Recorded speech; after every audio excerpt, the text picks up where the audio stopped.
العظيم الجلال والتكريم العظيم السلطان وأشهد أن لا إله إلا الله وحده لا شريك له ونشهد أن محمدا عبده ورسوله أما بعد فأعوذ بالله من الشيطان الرجيم بسم الله الرحمن الرحيم مہمان خصوصی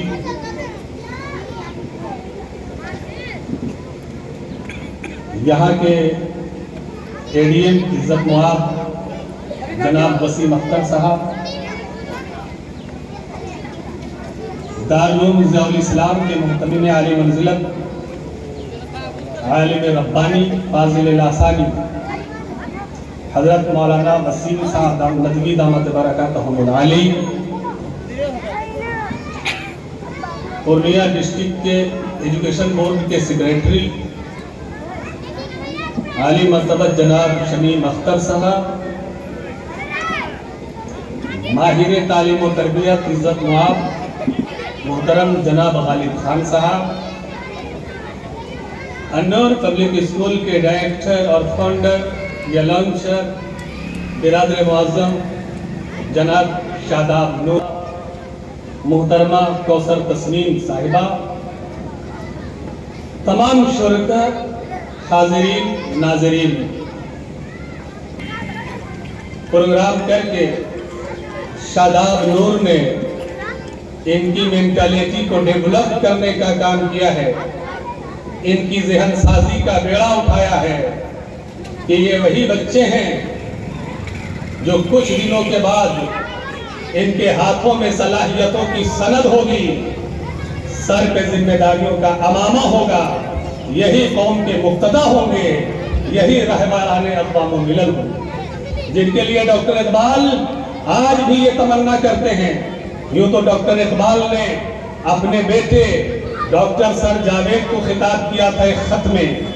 جب ڈاکٹر جاوید یورپ کی کسی یونیورسٹی میں پڑھ رہے تھے اور جب یورپ کی رانائیاں، وہاں کی دلکش آرائیاں، وہاں کی دیدہ زیبیاں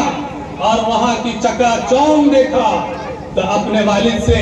جب انہوں نے کچھ مزید اپنے پاکٹ کو بھاری کرنے کی درخواست کی،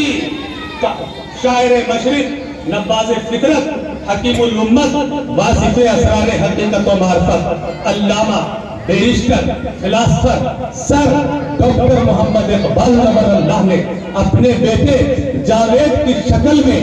دنیا قیامت، صبح قیامت تک کے ان تمام نونہالان علوم و فنون کو مخاطب کرتے ہوئے کہا تھا کہ ہزار چشمے تیرے سنگ راہ سے پھوٹے، خودی میں ڈوب کے ضرب کلیم پیدا کر، کیونکہ میرا طریق امیری نہیں فقیری ہے، خودی نہ بیچ غریبی میں نام پیدا کر۔ یہ وہ دعائیں ہیں ڈاکٹر اقبال رحمت اللہ علیہ کی کہ جو آپ نونہالوں کی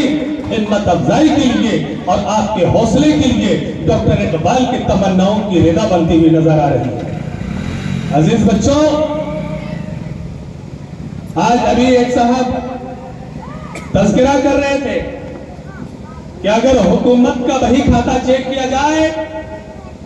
تو سچر کمیٹی کی رپورٹ کہتی ہے کہ مسلمان اتنا زیادہ اشکشت ہو گئے، اتنا ناخواندہ ہو گئے اور ناخواندگی اور اشکشت ہونے کی وجہ سے پسماندگی کے اس غیر عمیق میں دھنس گئے کہ جو اپنے آپ میں ایک مایوس کن بات ہے۔ میں کہنا چاہتا ہوں یہ المیہ، یہ انفارچونیٹلی ٹیسٹی ان مسلمانوں کے ساتھ ہے یا ان مسلمانوں کے بچوں کے ساتھ ہے کہ ہم جس کا کلمہ پڑھتے ہیں، جس رسول کی ناموس پر، اس کی عظمت پر، اس کی حیبت پر، اس کی شان و شوکت پر اپنے رگوں میں بہتے ہوئے لہو کے احمری قطرے کا ایک ایک بوند بہا دینے کا حوصلہ، ہمت اور عزم رکھتے ہیں، تو اس رسول کو جب نبوت عطا کی گئی ہے تو قرآن کا پہلا ڈائیلاگ ہے کہ اس کو نبوت جب دی گئی ہے تو ہرا کے پوتر پاک پر، پوتر پروت پر عبداللہ کی در یتیم محمد الرسول اللہ جب عبادت میں مشغول تھے تو سیدنا جبریل روح الامین جب پیغمبر اعظم کے حضور آئے ہیں تو پیغمبر کو کسی قرآن کی تفسیر میں، حدیث کی تفہیمات میں، دیگر تشریحات میں، تاریخ کے اوراق میں یہ